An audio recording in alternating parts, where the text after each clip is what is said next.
Hello, everybody. Welcome to another episode of Beyond Talking Points. You can hear me, right? Just checking. Today we are going to talk about political ideologies. Often on this podcast, what we do is we find an article, a couple articles, or a YouTube video, or a lecture, or something, and then we respond to that.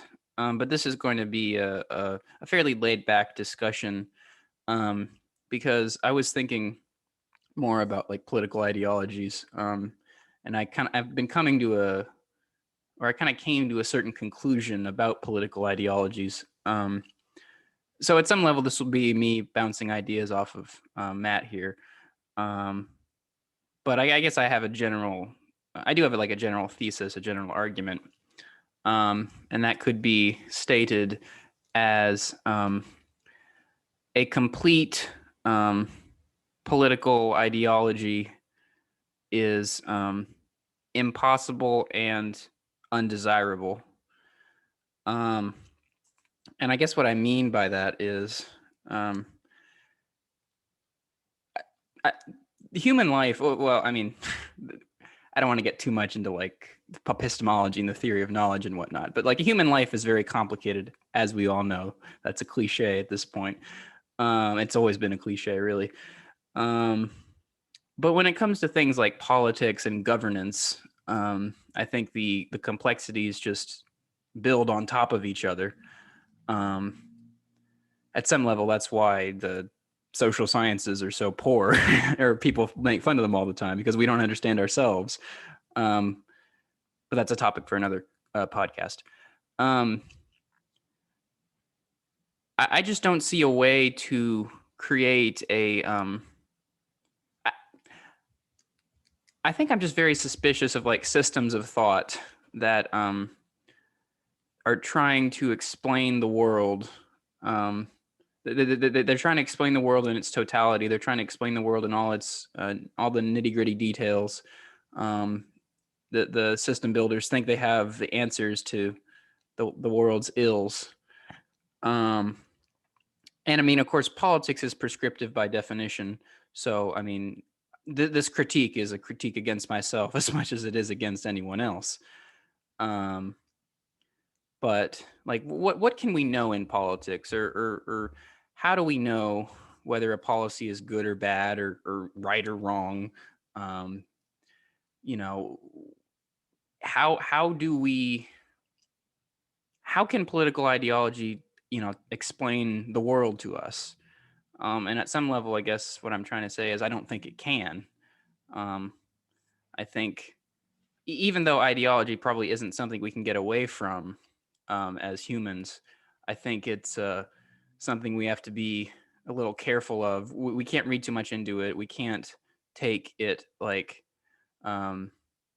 we can't think of it as necessarily true, or not, or we can't think of it as necessarily um, understanding the world in and of itself completely and totally. I think every political ideology, there are limits to its ability to understand the world, and there are problems outside. There are problems with every political ideology, and there are issues which certain political ideologies can't solve, and other ones might be able to solve, but then the other ones can't solve the issues that the first political ideology solves. Um, so again, this is just kind of me putting some ideas out there. I'm very curious what Matt has to say because he has a bit more of a fully fleshed out political philosophy than I do. So, what would you did? What are your opening thoughts? There's a few ways to think about what you just kind of laid out there, and a lot of it's kind of interesting because it's stuff that I guess agree with, and I think a lot of the reasons why I agree with that is what leads me towards what is arguably the political ideology I fall into, which is kind of the irony of it. I guess so. We're not talking past each other. It might be good to try to better define political ideology as like a phrase, because we could have a conversation about what we both think would be defined as a political ideology, but we could either be talking past each other or somebody could be unsatisfied with the conclusions we come to. Because the first thought I thought you were going to go for is I thought you were going to say people who are politically principled always have to compromise their principles in terms of politics, which is why political philosophy is inherently inconsistent. But this is a completely different kind of line of thought, which is still interesting. But maybe we want to lay the ground rules for what we mean when we're talking about like a political ideology. Is that a good idea? Do you have a way of wording that in mind? Actually, your critique, or what you just mentioned, what you thought I was going to say, that would be, I guess, another aspect of the critique. That was just not what I opened up with, but that would definitely be an aspect of my argument. Well, ideology, I guess, would be defined as an overarching worldview that attempts to explain their various issues and difficulties and experiences that people have in their everyday lives. So, I mean, Okay. when I talk about political ideology, of course, I'm thinking like communism, Nazism, fascism, liberalism, conservatism, et cetera, et cetera. But ideology can be much bigger than that. I mean, you could say veganism is an ideology. You could say existentialism is an ideology. So Okay. that would be my best attempt at defining the word ideology. Okay. I'm satisfied with that in general. Because I think that there are like two, I guess, things to reckon with that are about the relevance of the conversation, I guess, because it is, I think, important to note that a lot of things we talk about when we talk about like left wing and right wing political parties aren't necessarily ideological in the same way we're discussing here. Because if you talk about like, and a lot of what you were hitting on is about the descriptive nature of it. So it's using this ideology as a lens to explain how things happen and transpire in the world. And if you talk about, say, conservatism and United States, America, in the United States, the right wing conservative people are typically trying to conserve the ethos of what they perceive as the intended interpretation of the Constitution, right? That's not really a descriptive nature of humanity. It's more, it has some underlying things like skepticism of government to some extent, but it isn't as descriptive as, say, praxeology, where praxeology tries to be like much more descriptive of what is going on in all events. So in terms of the criticism of political ideologies not being descriptive of how people act and why and their experiences, I don't think a lot of things that we perceive as political ideologies even attempt that. Now, when you talk about the difference between Marxism and Leninism and Stalinism, that is where the distinction usually is, right? It's usually in the descriptive nature of people's experiences, because a conservative reads all those things as the same, because in the terms of the policies, they're kind of similar, but they have different kind of descriptive natures of the problems that they see in society. But when we talk about things like United States politics in 2021, I don't even think the political parties even attempt to pursue the kind of ideology that is descriptive, if that makes sense. I just wanted to caveat what we say with that, because I don't see any attempts to be descriptive in most of their arguments. It's more of just advocating certain ends and then hoping that the means get there. And you're asking a bigger question, that's how do we even measure a policy if we don't know how people act in a descriptive way? And I think a lot of that in terms of political discourse is just people's kind of intuitions. Yeah, you can jump in. Oh, I guess I need to better understand then how you're thinking about political ideology as descriptive, because at some level I think ideology is descriptive by definition. I mean, I think the Democratic Party and the Republican Party, they or Democratic and politicians within the Democratic and Republican Party everywhere from the local to the federal level. I mean, they think they have some semblance of the truth. They think they know that if they do pursue these policies, it will make the world or make the United States a better place, or it will help people overall. They start from, I mean, in some ways their ideologies are very similar, but there are distinctions, of course. But as far as I'm concerned, that is descriptive. It's not descriptive necessarily in a scientific sense, but that's why political science isn't actually a science.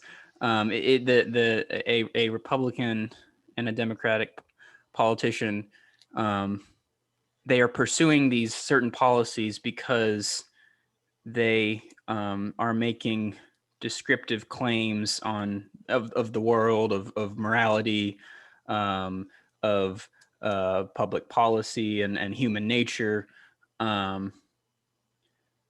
So yeah, that's my response to that. So I think things like positive rights and what is a right and things like that, I don't think those are descriptive. So if a person who's like a Bernie Sanders supporter says everybody has the right to a certain type of wage that we've decided is a living wage, I don't think that saying that people should get this aspirationally as a right, I don't think that's a descriptive view of the world.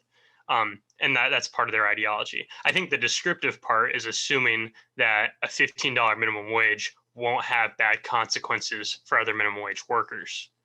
So and because the actual policy, put into place isn't going to always have the intended results. You're right about that.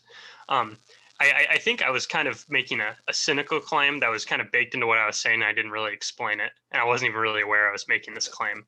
And it's kind of like I kind of see them as not making a descriptive claim because it's almost like their end is the $15 minimum wage, right? It's like we want the $15 minimum wage because people are entitled to that wage. So if you take that a step further and say because everybody's entitled to a high standard of living, then it's like yes, you are. Then your ideology is making a descriptive claim that your policy will actually make people's lives better.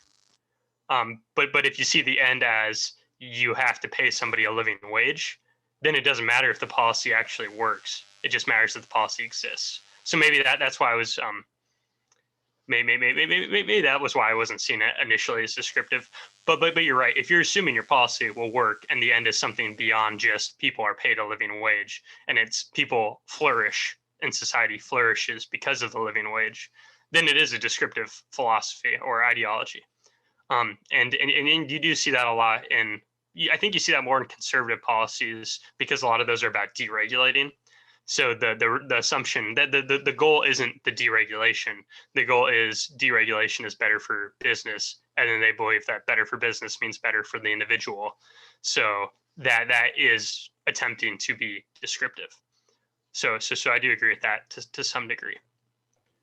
I think then maybe we have different definitions of what we mean by when a political ideology is describing something, because it seems to me now not everyone who would talk about human rights would say this, but I think at least if you go back to the history of human rights, and that goes back to thinkers like John Locke, they are making a descriptive claim. They are saying, humans have these rights inherently, that is the way of the world. And of course, back then it was God,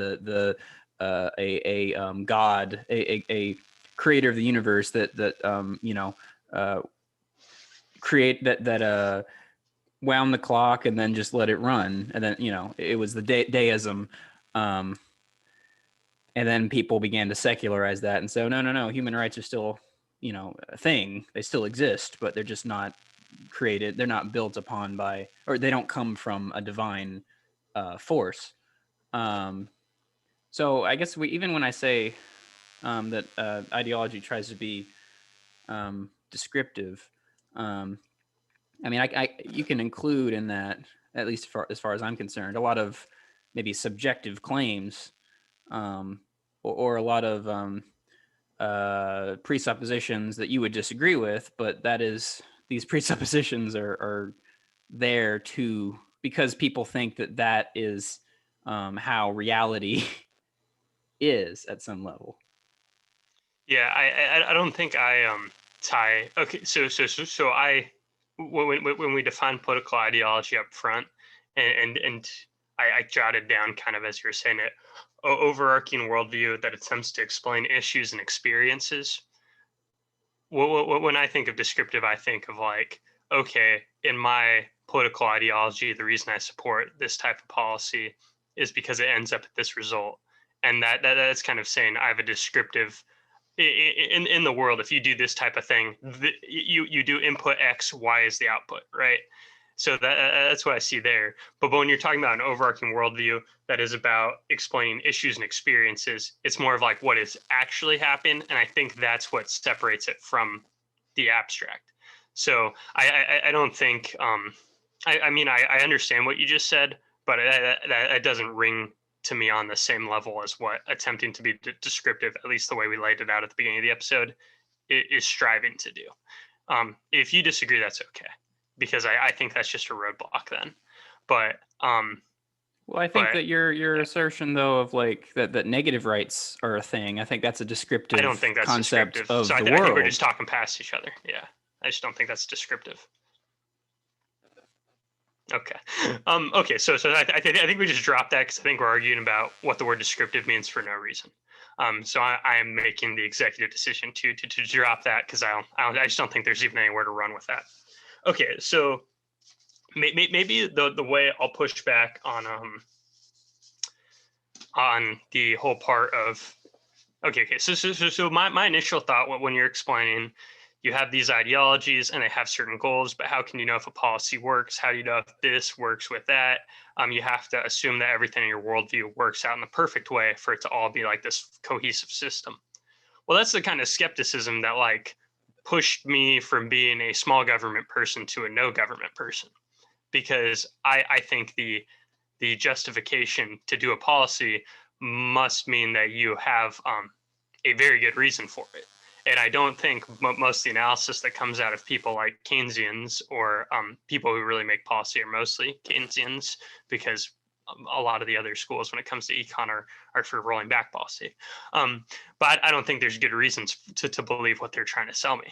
And I think they overlook a lot of things, and I just don't think they're actually making a descriptive argument. So, and that's like we both talked about praxeology a little bit off air, but the whole thing about praxeology isn't really that you're trying to give a descriptive worldview. You're more of really just saying humans do things, and humans doing things that they choose to do, either through free will or facade of free will, it doesn't matter. Humans seemingly choosing things is the basis of the conclusions that Ludwig von Mises makes. So he doesn't need this like so every descriptive claim he makes is based just upon people do things, and it doesn't have any of these built-in value judgments that a lot of other ideologies make. So that's why I'm very sympathetic to that. I'm very sympathetic to that line of thought, and that's what drew me into being more of an Austrian person when it comes to economics. So when you were given that spiel, I was like, you sound like a libertarian. How do these ideologies that want to enforce things on people really justify that any of their stuff works? It seems really hard to do that. And I'm like, yeah, that's true. But I think I would add though that I think that my critique applies to libertarianism and anarcho-capitalism as well. It's not just me criticizing normies. I'm applying this criticism to ideology. Period. Yeah, but everything you were saying, right, which is about how these other ones don't have a descriptive nature because people could just do things. It seems like you're attempting to apply it to everything, and you're doing a good faith effort of that. But I don't think praxeology is reliant on the things that you're saying other ideologies are reliant on. Because the thing that makes praxeology compelling to me is it doesn't really make assumptions about people and what people's priorities are, or even any general ethics of people. That's why it's so compelling to me.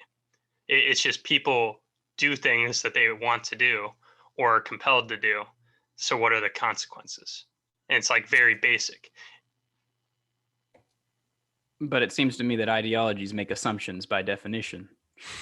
Yeah, but okay. And not only that, I'm saying that these assumptions, there's always, I think there's things in the world or aspects of human life, no matter what assumption you have, that don't that they don't fit with your assumption. I guess what I'm saying is most ideologies make assumptions that are general, but they're still specific enough to where you can imagine a person who is like, this comes back to our human nature conversations, where you can imagine a person who is like deeply evil. Like you can imagine Jeffrey Dahmer, and then somebody's worldview of what people generally want, what people's general hierarchies of needs are. All those things are, except for these types of people. These types of people are the exceptions.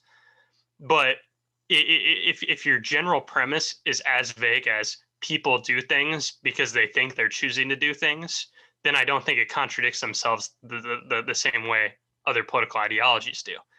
And then I see objections there when you start talking about bringing politics into bringing that ideology to life and in practice. I can see the contradictions there. But if you take away the whole how do we use politics to meet the ends, I don't see any of the contradictions of it, I guess. So maybe this could be something we shelf and then hold to specifically talking about praxeology, because I'd argue I could clearly see why you'd think this about ideology in general, but I think praxeology is the one that ends up fitting the mold because it doesn't make that many specific claims. But that could be another day. But otherwise, I agree with you, and I think that is a problem with ideologies.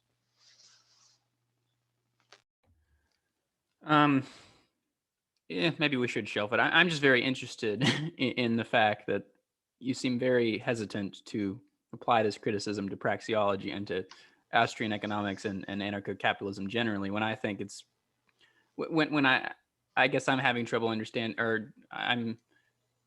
I guess from what I understand, or from my argument, it clearly does apply, because of my earlier point that I don't think ideology can. Okay, let's leave the term description aside. How about understand? There's things about human nature. There's things about human nature, or there's things about human life or society that anarcho-capitalists can't understand using anarcho-capitalist logic. Same for liberals, conservatives. Same for anyone who has any ideology. Period. I agree. I think that so maybe this is the way you rephrase that helps me better articulate why I feel like I agree with you so much. It's because I don't think praxeology and not governing people is attempting to explain that. So by not attempting to explain it and not actually needing those things in order to show why its foundations make sense, you don't need to understand why people do things. You just need to know that people do things. So if you set up a system that's all about these incentive structures and doing things in a certain way, if you misunderstand why a lot of people act, then you're screwed, right? That's how you end up with huge disasters. But anarcho-capitalism is pretty much just saying people can peacefully do things, and then you just let it happen. And here are the potential good outcomes. Here are things we could maybe foresee happening, but it's just people can act in a voluntary way. It doesn't attempt to say like why people are more into My Little Pony, even though their 30-year-old male is still at home. It's like it doesn't care about describing that. It's not important to. So it's almost like it dodges it because that's not even in the purview of the ideology, because it's not important. Because the whole point of the ideology isn't to enforce a thing on people. But an anarcho-capitalist is saying the society, or rather human beings, should the freest society is one where there's no government at all, and that is all mutual. It's all people choosing to interact with each other, and you can just everything from the economy to schooling, prisons, it can all be privatized. They're making claims about how the world should be. They might be saying they might say you don't have to be in Ancapistan. You can go and be in a commune in the woods 50 yards away or 50 miles away. They're not necessarily saying you have to live in Ancapistan, but they are saying the world would be a better place if it was Ancapistan. Well, so to some degree, the only thing you really said there is ANCAPs assert that freedom from coercion is better than not freedom from coercion. But I don't think praxeology is contingent on that claim, that moral claim a lot of ANCAPs like me would make. I would make that claim, but I don't think that is necessary for, like, Ludwig von Mises isn't a book about morals. It's really not. It's a book about how things could be if people acted in a voluntary manner just by looking at people doing things that they choose to do. And you don't even have to look at it like Ayn Rand would about it being necessarily like hyper self-interested. It's just know how people act. But I would make that moral claim. I just don't think that is a critique of praxeology. And then it comes into, I mean, you're kind of bringing up that argument we always have, which is by me saying freedom from violent authority is more free than being given a bunch of stuff for free by the violent authority. I'm making a value claim because some people would rather live in socialist utopia where they're given everything, and I would rather just nobody talk to me. So Ludwig von Mises would make that claim, and I think the way you kind of addressed that you can live in a commune and that's completely viable with being an ANCAP. You could.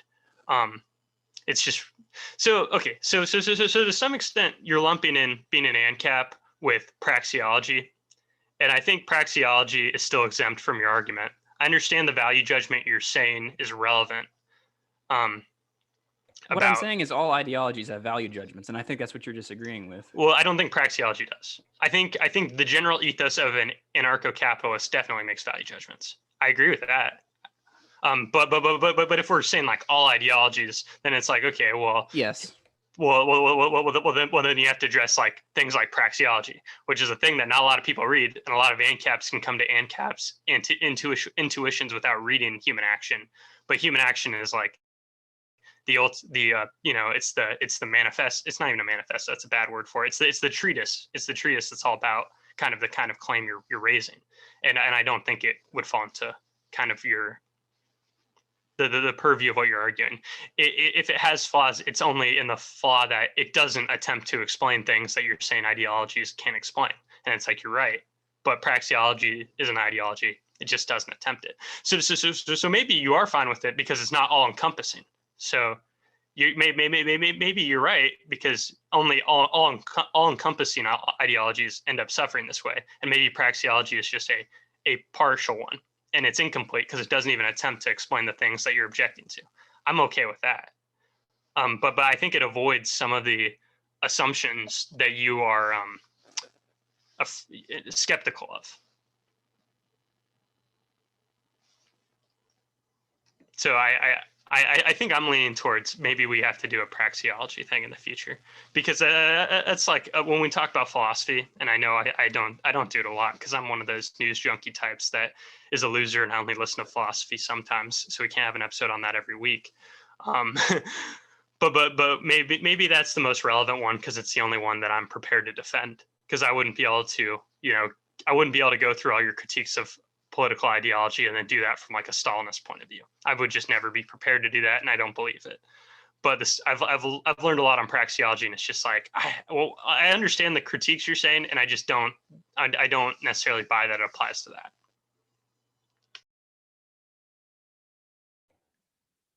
So I think what I'm trying to get at is we need to be skeptical of people who, or we need to be skeptical of ideologies that, or we need to take apart the assumptions in any ideology. And I think even praxeology, I don't have to know that much about praxeology to say even praxeology has assumptions. And what I'm saying is we need to question the assumptions of every ideology, because there's not a single ideology that all the assumptions are correct and it is the answer to society's ills. And if we just follow that ideology, everything's going to be well, okay, I'm not trying to straw man, but I'm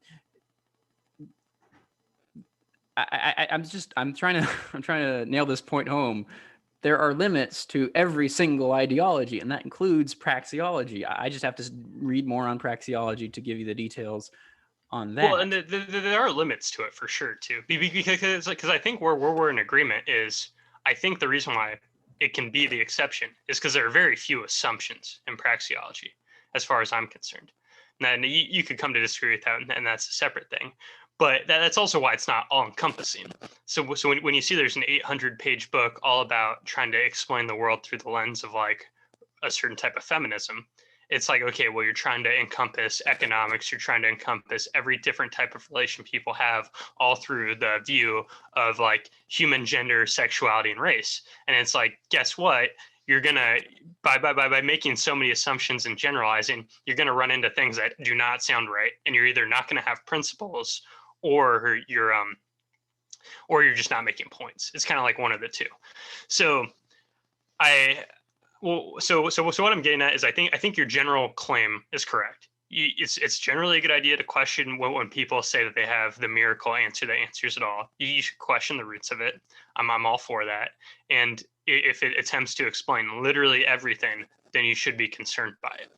And a lot of things are based on intuitions, which is why we do so many episodes on intuitions. Because I don't think Mises's book Human Action explains why it's immoral to use government, except for why certain things don't work out in terms of like why policies don't work in the descriptive nature of the world. So you can argue the consequentialist case based on Mises, but you can't argue taxation is theft because theft is government stealing and I have the right to my own money based on Mises. He doesn't go down that in Human Action. He might talk about that in a different book, but you're better off reading, a more ANCAP Firebrand if you want to hear that take. And it is derived from intuition based on, is my property my own property? Or am I? It's hard for me to steel man that just because I hate the government so much. So I'm not even going to attempt to. Everybody who's listening probably knows that I'm biased in that take, so they can take it with a grain of salt. So in general, I guess what I'm saying is I'm pretty comfortable with what you're saying. If any ideology is broad, be skeptical. If it has assumptions that seem like a leap, be skeptical, because they need to be able to hold up under scrutiny. Now, I guess I would say, a lot of arguments people make, I don't think are rooted in an overarching ideology. A lot of arguments people make are based on very one-off things, and a lot of times they're not very principled. That's what I experience in the real world when I talk to people about issues. I don't think most people have political ideologies. So you and I do. Everyone has an ideology, whether or not they're quote unquote political in the most literal definition of that word is debatable. But everyone, you can't exist without an ideology. Everyone has an ideology. I have an ideology. Okay, I would just like to qualify what Matt just did, and what Matt just kind of did is kind of like if you call something communism because the colloquial is communism, and then he's like, well, technically it's not, it's this branch of it because of the historical definition. It's like, congrats, you made a point, I recognize it. But if somebody doesn't have a consistent ideology because they haven't sat there and thought about why they believe is true and all the things that go into it, then they really aren't. You can say they don't have an ideology. It's like, I understand that if you ask them most questions, they filter it through something that's in their head. Like they have a process, they have something that they filter their thoughts through and something spits out. You can argue that that mechanism is inherently an ideology and it's not generally consistent. That's fine. But what I'm saying is ideology is not consistent, though. It never was and never is. I'm saying people haven't taken the intentional, thoughtful effort to examine if they have an overarching worldview. People act as if they have a worldview. So some people walk down the street I live on because it's not arguably not in a good neighborhood and are scared. Some people walk like they're in no danger. It's because of the idea they superimposed on the region how much danger they're in. You can argue that's based on like their thought mechanics, which is to some degree an ideological process. But I just don't think people have sat there and consciously thought through ideologies in any considerable way to scrutinize it the same way I would scrutinize Keynes' economic treatise, right?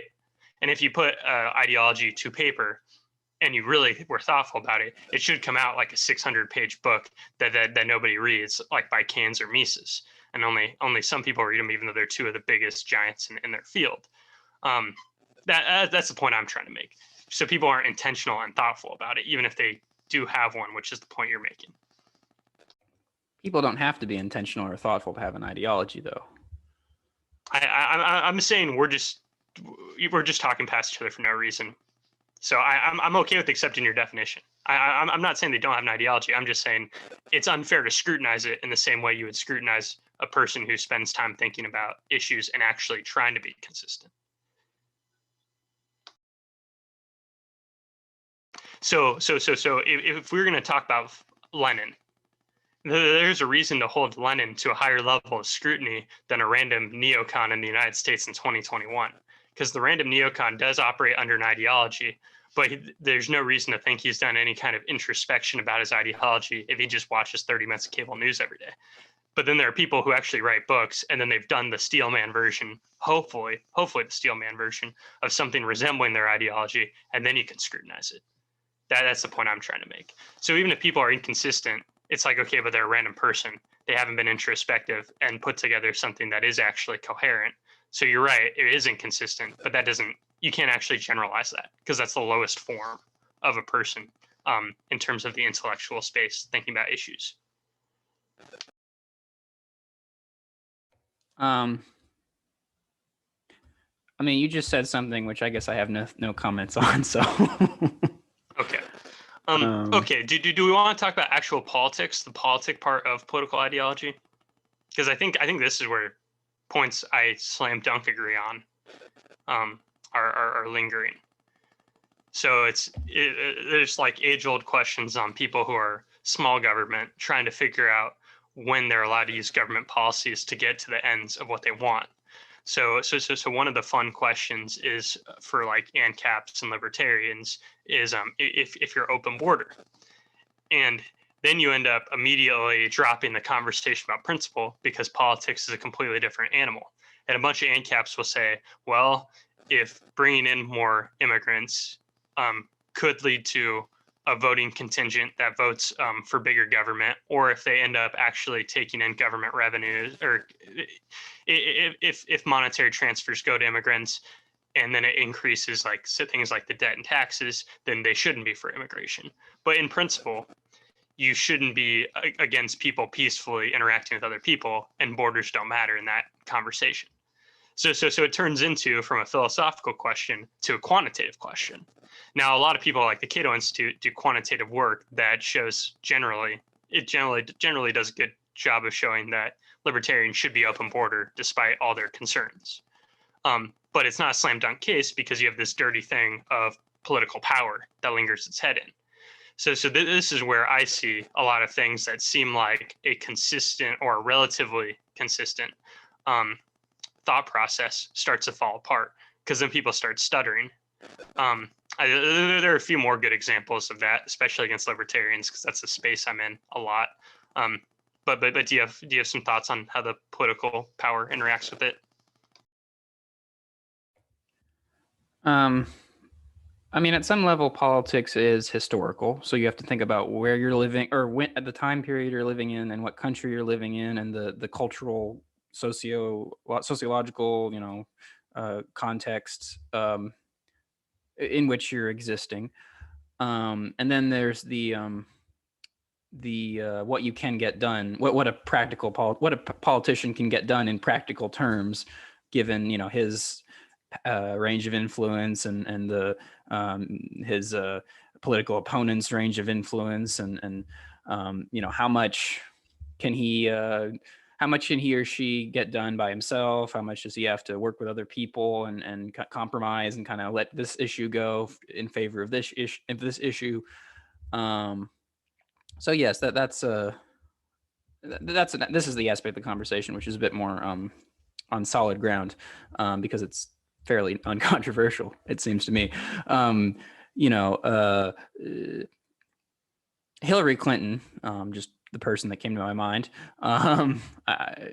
She was been in politics for a long time, and I'm willing to bet that the ideology that she subscribes to is not completely in alignment with every action she did as a politician.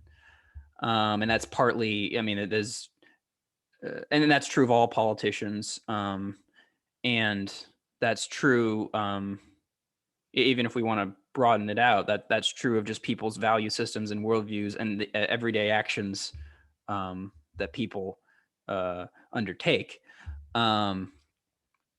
So I guess to go back to the historical point for a second, I think if you go back to like the 18th century,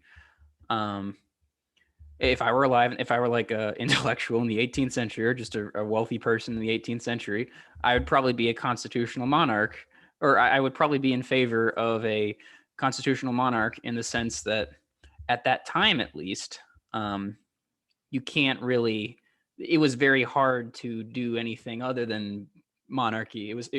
I mean, of course, the French Revolution got rid of the monarchy, but then Napoleon came along and became emperor. Then the monarchy was reestablished when Napoleon was kicked out. But like that was pretty much as farthest you could get in terms of practical politics. You have to try to reform. You have to get good people, intelligent people, to advise the king, and hopefully educate the king, and so he can be as moral as possible, and hopefully pass reforms in that way. Now we live in the 21st century, so there's no need for a king anymore, right? I mean, whether you think democracy is better or monarchy is better than democracy is another question. Like, practically speaking, you don't need a king. There's no king in the United States, and no one's saying we should have a king because it's not necessary, because we've moved past that. So that's another example of the limits of political philosophy and political ideology.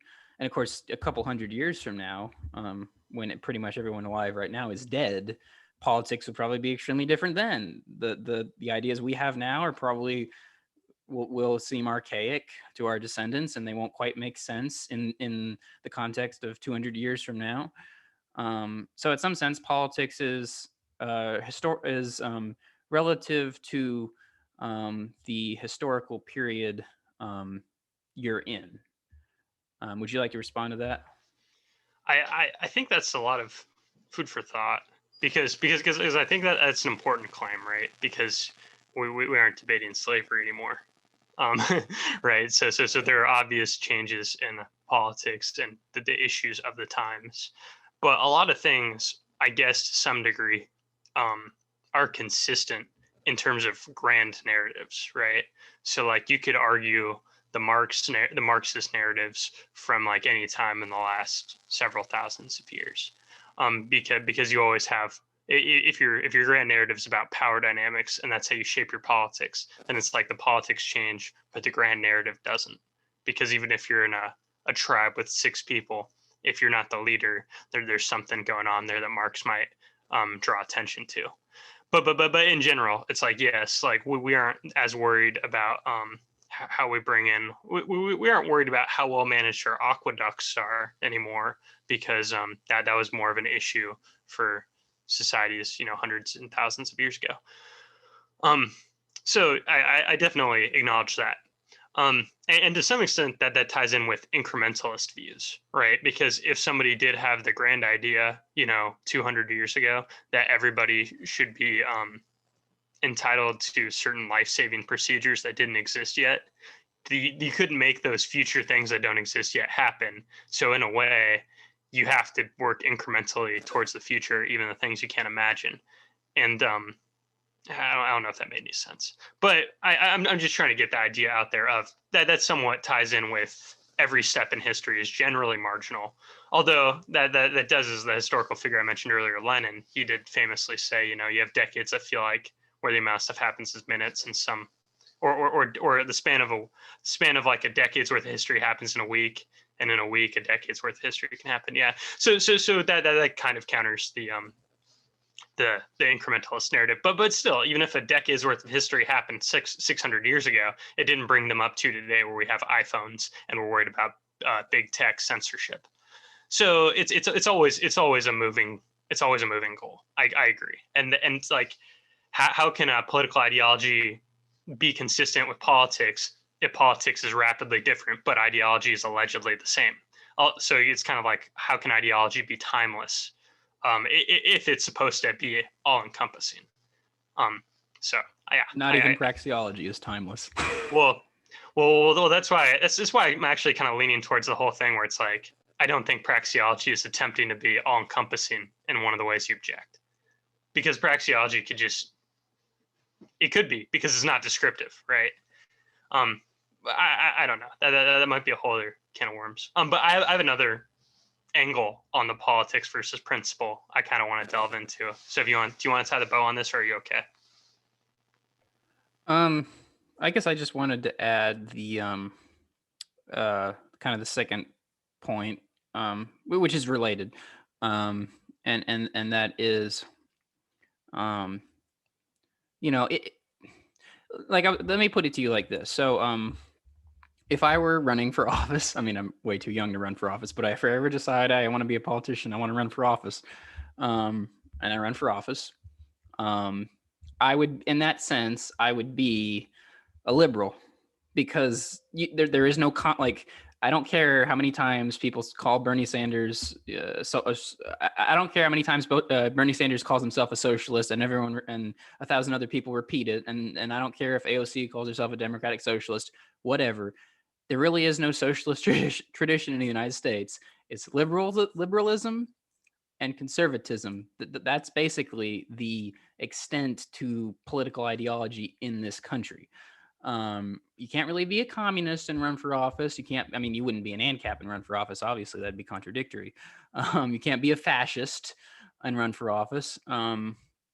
So within the context of American politics, if you want to get elected and do anything, if you want to get elected and pass any legislation, you have to exist within that circumscribed space. And so I would be a liberal if I were to run for office. Um, but that doesn't mean that I support liberalism as it stands in the United States. That doesn't mean it doesn't even necessarily mean I'm a liberal in the sense of my abstract philosophy in my overarching worldview. Or like another way to think about this is Bernie Sanders is advocating for a welfare state. Now, we have a bit of a welfare state in the United States, but nowhere near compared to the welfare state in many European countries. But then right now you see the welfare state crumbling. You see the welfare state really struggling in Europe. Why is that? If we want a welfare state, we have to explain why it's falling apart in Europe. So, or there's the aspect of like, at some level, I think we need to be open to the possibility of living in a post-capitalist society. I don't quite know what that means. I can't sketch that out in very vivid detail because I live in a capitalist society. But that's a thought process I have. Maybe capitalism, maybe Francis Fukuyama was wrong. Maybe Western liberal democracies with a welfare state and a somewhat free market economy, maybe that's not the maybe that's not the end to humanity's ideological development. Maybe an ideology could come along that would be even better than that. But that doesn't make sense within the context of American politics. It doesn't really make sense in the context of most politics around the world because everyone's pretty much accepted that well, not everyone, but quite a few people in the world have accepted Western liberal democracies with a welfare state and a moderate amount of free market exchanges. That's just the way the world is. So there is if I'm trying to, I mean, and I've kind of said this before, but there's like my more philosophical hat, and then there's my pragmatic hat, and that's another reason why political ideology is all political ideology is flawed. Okay, I don't know if I have more to add on that. Although, I mean, it's tough not to pick all the little fights. And as you were saying that, I just do find it very. I guess irony is the right word, and it's not like calling you out, but it's more of saying a lot of the broad claims you're making could easily be claims against central planning in the same way Hayek critiques central planning in his work. Yet he would disagree with all of your policy prescriptions. it'd be for the same reason that you're just saying ideologies fall apart, which I find interesting. And it's not necessarily exact, you can't necessarily overlay the arguments to make the same exact point, but it's very similar. And a lot of the claims about how certain things aren't consistent, or how can you have this information and know if this is a goal, it ends up being used in most arguments for why government ends up failing most things it endeavors. So I just think that's worth pointing out. But the type of contradictions in political ideology I also wanted to bring up are ones that I've been kind of finding more interesting lately. Unfortunately, the examples that came to my mind were either against modern Democrats or against libertarians, because that's like the most kind of ever-present one. But it's when two constituencies group champions in their like political ideology in terms of the action they take, and the policies they usually try to benefit certain groups in. So when they're in direct conflict with each other in ways that are like not apparent the easy solution. So I guess some examples that I had jotted down with the modern left is everything with schools reopening and unions, where pretty much every establishment, and I mean the establishment, has come out and pretty much said schools can open and it wouldn't be dangerous or unsafe. But unions still oppose it for a lot of reasons that the establishment, the establishment experts at like the CDC and the WHO don't agree with, all related to COVID. And we know that kids did really bad last year in the United States in terms of education. And a lot of parents of those kids are really upset. And a lot of the poorest parents and the poorest kids are the ones who are getting screwed the most. So you have like you're pitting a teachers union versus kids, and a lot of poor kids who can't get transferred to private schools that are opened. And it's not obvious like how Democrats should align.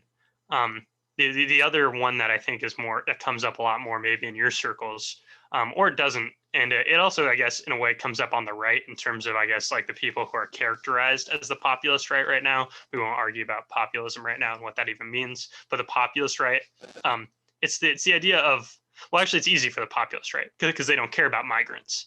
But for the populist left, it's an issue that comes up, which is low wage workers in the United States already versus potential migrants or immigrants who are unskilled. That's a conflict that comes up a lot because they want America to be a welcoming country, but then it's like, hey, we don't want we don't want the labor supply to jump up to push workers' wages down. So those constituencies are often in conflict. And then to take that one a step further, the way you can keep those wages from getting pushed down is by artificially pushing the minimum wage up. But then what happens if you push the minimum wage up is what we've seen in cities or jurisdictions that raise it too high is people find ways to either automate that work or only the highest skilled people keep their jobs. So it's like, okay, well, now you pitted low wage workers versus each other, just who is actually good at their job versus who is okay at their job. So there's all these things that come up in the political sphere that push constituencies against each other. And I find them interesting just because it's something that I could see people having good faith disagreements on, but a lot of times discourse isn't that high to actually see those arguments come out. A lot of times it's just like a talking point instead of really reconciling with the situation. And then the libertarian one, so I'm more fair, is everything about big tech censorship right now. So you have people who are like, well, technically on paper, they're a private company. But then it's like the idea generally of free speech absolutism. But then it's like, are they really a private company? Because they get hauled in front of Congress and threatened with regulations if they don't end up self-applying rules. So it's like, what does a free company count as if they're in fear of being regulated at all times? So it's like, how does a libertarian walk this path in terms of understanding what the way forward is? So I just think those are interesting. It's almost like they're it's like a brain teaser type question for people if they're very into whatever their ideology is and trying to be consistent, because it takes it and it flips it on itself. So have you thought much about how like that, I guess, plays into things? I just think I'm coming to the conclusion that to be consistent in either practical politics or in political philosophy is basically impossible. I just don't see a way to do it. I'm really, and I'm seeing, um, it's hard to it's hard to know what, like, how to phrase this. At some level, it's almost like I'm questioning truth in politics, or I'm questioning the uh, truth claims. I'm questioning whether truth claims in politics are really ever useful in terms of how the universe or how people actually operate. That's not to open the wound of what descriptive means, but so I just don't like, and maybe this is the kind of what one has to pass through if one truly wants to get to the heart of the matter, or this might be a healthy kind of thought process to have when you're a young man, but it's just like I'm coming to a place where it's like, well, how do I know anything? How does anyone else know anything either? I mean, what all this political talk mean? What does what how do people really know what they're doing is actually something you should be doing? I mean, people don't seem to examine themselves. They seem to take it for granted that their assumptions are the right assumptions and everyone else's assumptions are the wrong assumptions, if they disagree with them, of course.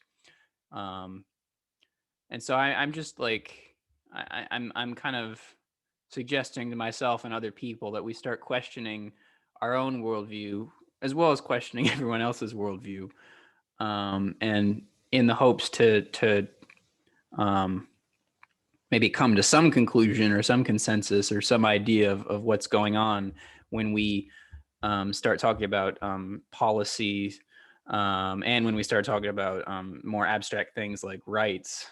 um, I don't think, and here's like to tie together the the other part of the conversation we were having. The reason people need to do this is ideology like works on you, or you or every individual is acting out ideology, even if they don't realize it, and that's like, that's alarming at some level, or it's because you don't know why you're doing what you're doing. You're just doing it because your parents told you to, or because the government told you to, or because your pastor told you to, or your society told you to, your culture told you to. You're just kind of going along to get along. Um, but people need to stop, ask themselves, well, why am I doing this? Or why do I believe what I believe? It's really a call, and this kind of also ties into the Michael Malice episode. This is a call to modesty, and this is a call to self-reflection. Again, this is as much about me as it is anyone else. We need to start. I think we need to stop assuming we know what's going on, and perhaps think more about what we don't know, or think more about how our worldview doesn't necessarily line up with the way things actually are. And I think if you do that, then you might, this is the irony or the paradox, if you begin to question yourself and everyone else, then you might actually come to a better place intellectually. So yeah. So a couple things on that. I think there's a fine line between like what would be considered some sort of political ideology, and then the ideology you kind of act out in your daily life. And I guess the reason why I would emphasize that is because a lot of people's political ideologies don't really correlate with what they personally value, and this is something that's like kind of it's like a boomer con thing to say. So if anybody has their bingo cards, I said BoomerCon. I know you guys were all waiting for it. But with the whole BoomerCon thing of how they always get upset at Hollywood leftists who have 4 kids and then they have like a wife that doesn't work and they actually are religious or something, but then they say all the leftist talking points and then they pretty much, you have these people like Ben Shapiro who will complain and they'll say you're living out these values, but then you tweet in support of something else. And it's not that those people are wrong to have a traditional family structure if they want to, while also signaling support for other traditional family structures. It's just, I mean, they signal support for other things that aren't like the nuclear family, but then they live it and they both, they pretty much will do all the things that they'll imply are wrong. But it's not really a one-to-one comparison. I think that's a really low, I think that's a really weak point to make. And it's kind of like, it's also like Jordan Peterson at his weakest, I think, is when he kind of says, if you're not happy with your ideology, like if you have a certain ideology and you're not a happy person, that's almost like indicative of your ideology. So he would critique people who are kind of postmodernist, and then he would kind of say like, and you never see any of these people who are like happy people. And then he kind of uses that as if there's like some kind of subconscious thing that's tied with the ideology that goes down into your day-to-day life and taints it. And I don't think those things necessarily have to be true. And just because I'm a person who every policy I'd advocate would be like hyper free market, I'm not as much of a consumerist in my personal life, and I don't value things based on how much they're worth. And I think that's like a separate leap to make. So I'm hesitant to, I guess, ascribe those things together. I guess I don't think that's really what I was saying. Okay, then I'll qualify what I said with, I didn't mean to characterize your views with that. I just wanted to spell that out if anybody could have been under the misconception. Now, the Michael Malice thing, I wanted to kind of tread back to, because a lot of what you're saying about how self-examination has value, I've had similar thoughts about how a lot of people don't really examine their ideologies and the roots of their views and things like that. And although I expect my views to change like anybody would after, several years from now, because they definitely will inevitably. They've never not been in some sort of flux, at least to some degree. But I would say it's one of the reasons that's made me so anti-democratic, right? It's that there's so many people who have views that are so unexamined that I can't believe I live in a world where they have power over me. And I know that that's me saying an assumption or saying a value judgment, but my value judgment based on the whole thing of knowing how people's views are unexamined and knowing how vastly different they are than mine almost all the time, that's part of what drives my anti-democracy sentiment so much. It's like, I don't want to live in a world where those are the people who make the decisions for my life or for huge parts of my life. So when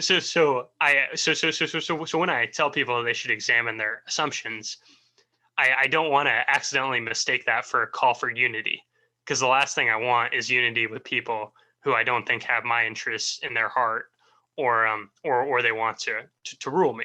So I guess I just want to say, even though your call is for people to be smarter and more intelligent, I would not want anybody to confuse that. Even though I endorse that message of examining yourself, I don't want anybody to conflate that with unity, because I think that's an assumption that's terrible.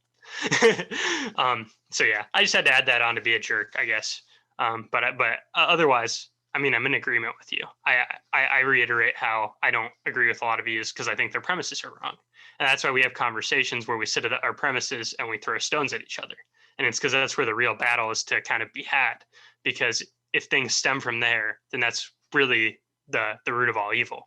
You can't really start from the top level if the reason why we're making certain claims is because of 20 feet underground. So I wholeheartedly endorse that part. I guess at some level I'm trying, or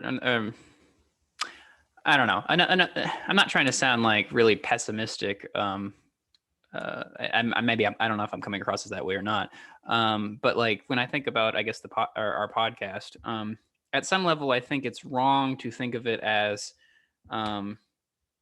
like we're both presenting, or I guess maybe when we first started it, I thought of this more as trying to tell the truth as much as possible.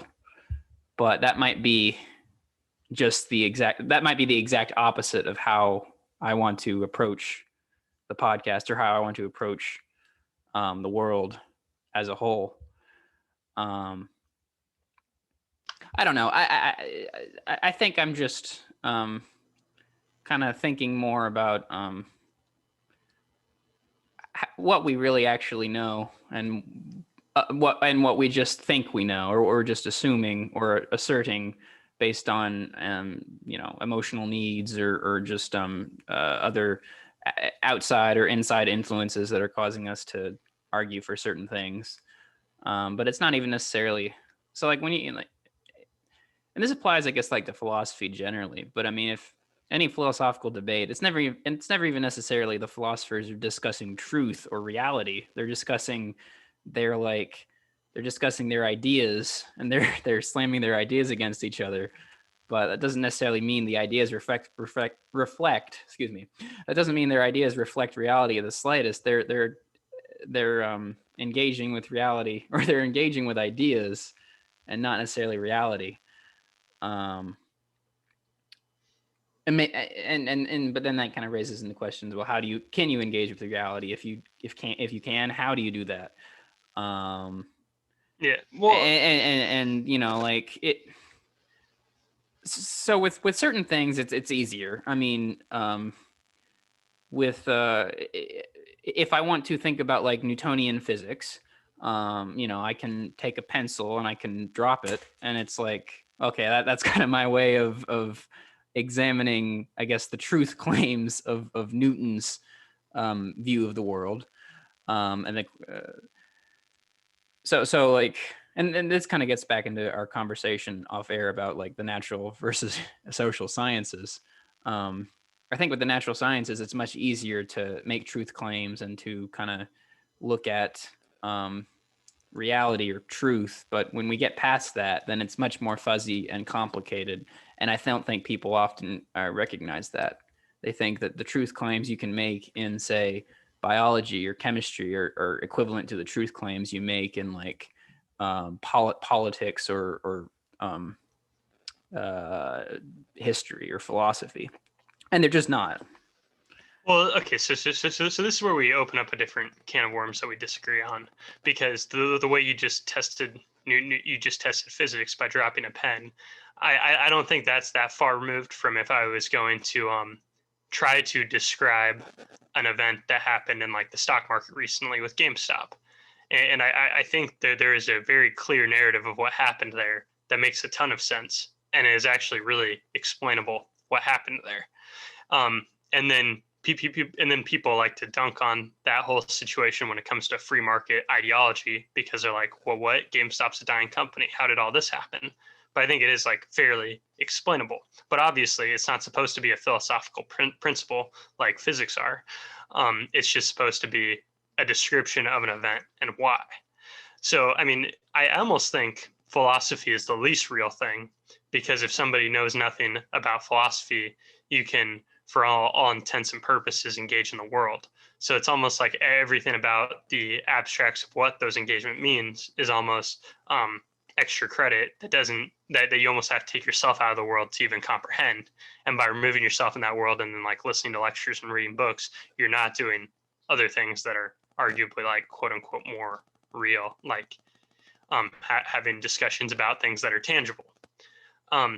But so when we talk about social sciences, I mean, I agree that it's not always as cut and dry, and there's usually 800 confounding variables, which is why you can read two books about the same event in economics, like, say, the Great Depression. And then you can have somebody argue that FDR fixed it. You can have somebody argue that World War II fixed it. And you can have somebody argue that both those things didn't help, and it was just the business cycle. Or, depending on the actual metrics you look at, neither of those things were clearly helped in any kind of real recovery or people's well-being.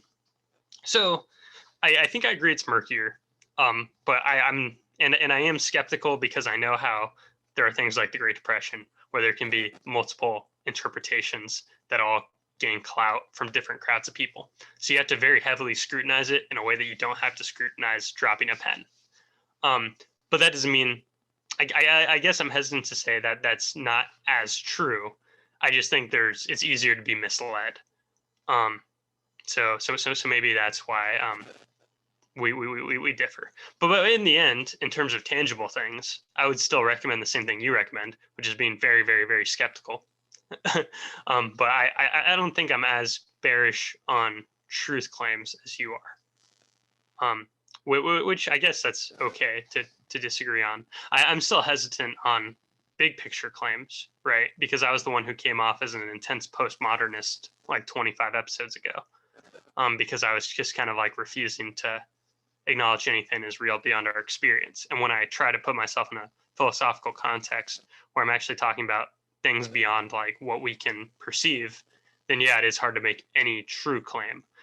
But for the actual purpose of acting in real life, I think it's very easy to make truth claims. And I think those truth claims are much more important to almost everybody, you know? So I think that's a hard circle to square, maybe due to the English language, but I think it's doable.